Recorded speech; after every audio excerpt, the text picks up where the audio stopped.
नमस्कार, जुन्नर टाइम्स मध्ये स्वागत आहे आपलं। पाठीमाग येडगाव धरण तर तुम्हाला दिसत असेलच। मी आहे येडगाव गावामध्ये उभा आणि हे जे आजूबाजूचा हा जो पडीक परिसर दिसतोय, तर ही जी जागा आहे ही शासनाची जागा आहे। हे संपूर्ण गायरान क्षेत्र आहे आणि जुन्नर तालुक्यात सगळ्यात जास्त गायरान असलेलं गाव हे येडगाव आहे आणि थोडं तिडकं नाही, जवळपास 250 एकरपेक्षा जास्त गायरान क्षेत्रामध्ये या ठिकाणी जमीन आहे। आता हे पाठीमागे हे जे मंदिर दिसतंय हे सुद्धा गायरानमध्ये आहे। ती जर तुम्ही तिकडं पाहाल तर ती कुकडी व्हॅली जी शाळा आहे ती देखील गायरान क्षेत्रामध्ये आहे आणि एकदम जुन्नर तालुक्याच्या मध्यवर्ती ठिकाणी नारंगाव जवळ आहे, हायवे जवळ आहे, अशा ठिकाणी ही जागा आहे। पाणी आहे, जागा सपाट आहे आणि विशेष म्हणजे ज्यावेळी हे संजय काळे साहेब हे जागा वगैरे मी शोधतोय, जागा मिळत नाही असं तसं बोलत होते, त्यावेळी ग्रामपंचायत येडगावने संजय काळे साहेबांना एक पत्र दिलं होतं। ते पत्र कधीचं होतं? 25/7/2025 रोजीचं, म्हणजे आता जवळपास 1 महिना झालेला असेल ते पत्र आहे। आणि त्या 25/7 रोजीच्या पत्रामध्ये काय म्हणते, ग्रामपंचायत सरपंच काय म्हणतात की आमच्या ग्रामपंचायत हद्दीमध्ये गायरान क्षेत्र उपलब्ध असून कृषी उत्पन्न बाजार समिती जुन्नर नारंगाव उपबाजारपेठसाठी लागणाऱ्या जागेसंदर्भात आपले कार्यालयाकडून ग्रामपंचायत कार्यालय येडगावला अर्ज प्राप्त झाल्यास सदर अर्ज आम्ही ग्रामसभेमध्ये ठेवून ग्रामसभेच्या मान्यतेने आम्ही कारवाई करू। म्हणजे जर तुम्हाला जागा हवी असेल तर तुम्ही आमच्याकडे हे करा, आम्ही ग्रामपंचायतीच्या मान्यतेमध्ये आम्ही तुम्हाला जागा उपलब्ध करून द्यायची कार्यवाही करतो, असं पत्र असताना देखील संजय काळे साहेबांनी तीच जागा खरेदी करायचा डाव साधला। ती जी जागा ती म्हणजे सर्वांना माहिती आहे का, ती कोठरी यांची ती 10 कोटी रुपयाची जागा 10 एकर जागा 28 कोटीला घ्यायची आणि 28 नाही 28,44,00,000 रुपये त्या जागेचे याच्यासाठी मोजले आणि हे सगळा शेतकऱ्यांचा पैसा होता। बाजार समितीला जागा पाहिजे तर ती शहरामध्ये पाहिजे असं नाही, उलट शहराच्या बाहेर बाजार समिती चाललेल्या आहेत आणि हे नारंगावच्या जवळचं क्षेत्र आहे। इथं जरा 1 किलोमीटरवर फक्त हायवे आहे, 1-1.5 किलोमीटर असेल फार फार तर पुणे, आणि इकडं विघ्नहर कारखाना दिसतोय, इथनं हायवे आहे, पाणी आहे, वीज आहे, सपाट जागा आहे आणि संजय काळे साहेब तुम्हाला ही जागा का नव्हती लागत याचं तुम्ही उत्तर या जनतेला द्यायला पाहिजे होतं। संजय काळे म्हणतात की ती जागा खूप चांगली आहे। अहो पण चांगली आहे पण ती करायची काय त्या जागेमध्ये? त्या जागेमध्ये बाजार समितीच करायची ना, बाजार समिती कुठं असते तरी चालेल। आणि एवढी छान जागा, आता ते आपले जिल्हाधिकारी होते थोरवे सर, ते प्रांत अधिकारी होते, आता उच्च पदावर गेलेत, त्यांनी ती सुद्धा गायरान जागाच आहे ना। इतकं मोठं त्यांनी ती शाळा उभारलेली आहे त्या ठिकाणी आणि ही सगळी सपाट जागा उपलब्ध असताना देखील ह्या शेतकऱ्यांच्या पैशांचा अक्षरशः चुराडा या संजय काळेंनी केलेला आहे। तर ग्रामपंचायतीने संजय काळेंना पत्रावर केलं का तुम्ही आमच्याकडे पत्रावर करा, आम्ही तुम्हाला जागा देतो। आता हे ग्रामपंचायतीची जागा किती आहे? जवळपास 200-300 एकर आहे, 250 किमान 250 एकर जागा ही गायरान क्षेत्रातली। संजय काळे साहेबांनी 12 ऑगस्ट 2025 ला या ग्रामपंचायतीच्या सरपंचांना कळवलंय। माझ्याकडे आता ते पत्र देखील हातामध्ये, त्याच्यामध्ये ते काय म्हणतात, आपले ग्रामपंचायत येडगावकडील संदर्भीय पत्राचे वाचन संस्थेच्या संचालक मंडळाच्या सभेमध्ये करण्यात आले।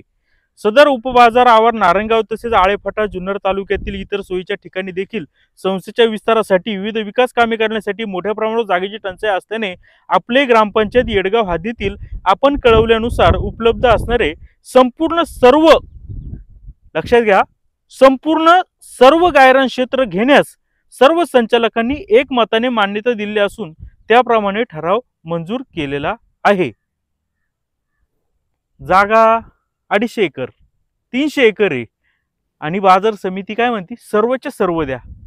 कोणत्या ग्रामपंचायतला गावातला व्यक्ती असे याला मान्यता देईल का सगळीच गावची जागा घ्या? सगळी जर तुम्ही जागा घेतल्याच्या नंतर जाऊन स्मशानभूमी असतील, काही विकास कामं असतील, ती कुठं करायची? म्हणजे संजय काळे साहेबांनी कुठंतरी जागा असं पत्राला उत्तर दिलं का सगळीच्या सगळी जागा द्या, म्हणजे जेणेकरून हे प्रस्ताव देणारच नाही, अशा पद्धतीचं हे घाण करायचं। म्हणजे काय म्हणतात त्याला, खंडीच्या वर्णामध्ये केल्यासारखं काम हे संजय काळेंनी केलं आणि त्यांना जी अपेक्षा होती, त्यांना जी जागा पाहिजे होती ती त्यांनी शेवटी घेतलेली, परंतु ते त्यांना पचणार नाही. आणि काय संजय काळे, तुम्हाला इथं काय करायचं, टोमॅटो केचप बनवायचे ना, सॉस बनवायचंय, तुम्हाला काय म्हणतात त्याला शीतगृह बनवायचंय. शेतकऱ्यांसाठी आजपर्यंत काही केलंच नाही, करता तर आलंच नाही. मग तुम्हाला ह्या जागेमध्ये करता येत नाही का? ही एवढी जागा पडलेली असताना, ही जागा ग्रामपंचायत देत असताना मग तुम्हाला या ठिकाणी करूशी वाटत नाही का? नक्की काय त्या जागेमध्ये असं अडलं होतं साहेब? फक्त तुम्हाला पैसे खायचे होते. बाजारामध्ये माल आणतात, त्याच्यामध्ये तुम्ही सेज घेता, काय काय करता, ते जे उत्पन्न पै पै साचलेली असती, तुम्ही एकदम जे साचलेली असती एकदम घेता आणि उडून टाकता. तुमच्या पोट भरण्यासाठी शेतकऱ्यांचे हे पैसे नाक तुम्ही घालवले आहेत. हे 28 कोटी, 28 कोटीला 10 एकर जागा घेण्यापेक्षा इथं 20 एकर जागा फुकट भेटली असती संजय काळे साहेब. पण तुम्हाला पैसे खायचे होते, तुम्हाला शेतकऱ्यांचं रक्त प्यायचं होतं, तुम्हाला शेतकऱ्यांचं काही भलं तुम्हाला दिसत नाही. तुम्ही गाळे खाले, त्यात पण पैसे घेतात. गाळ्यांची किंमत 2 लाख, आतून 20 लाख घेता, सेसमध्ये पैसे खाता, नोकरी लावायच्या याच्यामध्ये पैसे खाता, व्यापाऱ्यांकडून पैसे घेता, सगळे खाता. आता ते राजमान्य झालेलं आहे. का राजमान्य झालंय? का तुम्ही एवढे मोठे डल्ले मारायला लागल्याच्या नंतर ह्या बारक्या बारक्या चोऱ्या मान्य झाल्या शेतकऱ्यांना. पण असं नाही ना का तुमच्या ह्या चोरीच्या विरोधात कुणी आवाज उठवणार नाही, कुणी बोलणार नाही, सगळेच शेतकरी गप्प बसतील, सगळेच पत्रकार गप्प बसतील, असं नाही संजय काळे साहेब. तुम्ही 28 कोटी रुपये जनतेचे उधळलेले आहेत, हे शेतकऱ्यांचे पैसे उधळलेत. फुकट जागा इथं उपलब्ध आहे, तुम्हाला इथं शीतगृह का करता येऊ शकत नाही का? कुणी पण याच्यामध्ये कमेंट करून उत्तर द्यावं ना. अहो, एक नंबर सपाट जागा आहे ना, जिथं पाहावं तिथं. हे आता हे जे कंपाऊंड मारलंय ना, हे मंदिर देखील गायरान जागा आहे. आता ते गावाची जागा आहे. आता गावाची जागा सोडून इकडं तुम्ही करू शकता ना. पाणी आहे, वीज आहे, रस्ते आहे, आणि असं नाही की ही जागा इकडे खाली रस्त्यापर्यंत जागा आहे. ही जो मुख्य रस्ता आहे ना, तिथपर्यंत देखील ही गायरान जागा आहे. इतकी मोठी प्रचंड जागा हे ग्रामपंचायत देते, उलट ते सरपंचाचा आभार.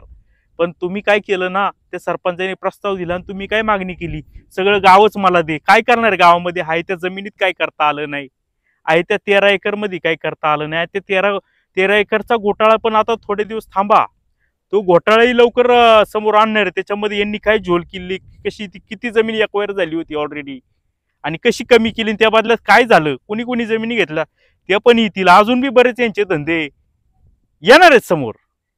का? संजय काळेंबद्दल दुश्मनी नाही, परंतु खूप खाले, अति झाले.